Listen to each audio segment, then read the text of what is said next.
তা ছেলের বিয়ে তো হলো, বাচ্চা কবে নেবে? চাপ দাও, দিনকাল ভালো না, পরে সমস্যা হতে পারে। ও, সমস্যা হতে পারে, তাতে তোমার কি সমস্যা? মানে?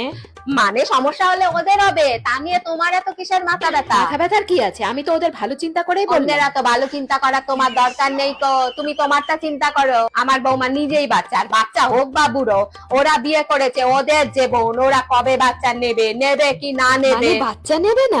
নাই নিতে পারে কেন? বিয়ে করলেই কি বাচ্চা নিতে হবে? বাচ্চা তো তুমিও নিয়েছো, আমিও নিয়েছি, তাতে কার কি উদ্ধার করেছি? তাহলে বংশ এগোবে কি করে? তোমারটা জানি না, তবে আমরা এরকম কোন রাজা মহারাজা নই যে আমাদের বংশের নাম, আমাদের বংশকে এগিয়ে নিয়ে যেতে হবে। 40 বছর ধরে এই সংসারে বিয়ে হয়েছে, আজ অব্দি কেউ কোনোদিন আমার শ্বশুরের নাম জিজ্ঞেস করেনি, আমার বাবার নাম জিজ্ঞেস করেনি, তাদের সম্পর্কে কিচ্ছু জানতে চাইনি। কি হয়েছে মা? সেরকম কিছু না, পাশের বাড়ি কাকিমা তোমাদের বাচ্চা কাচ্চা কবে নেবে, সমস্যা হবে, এই সমস্ত কথা বলছিল। আমি তো বুঝিয়ে দিয়েছি, বাকিটা তুমি বুঝিয়ে দাও। ঠিক আছে। আর চলো দিদি, বউয়ের কথাগুলো পুরো শুনে বেশিক্ষণ এখানে বসার দরকার নেই। বয়স হয়েছে তো, বউয়ের কথার ধাক্কা কিন্তু হজম নাও হতে পারে।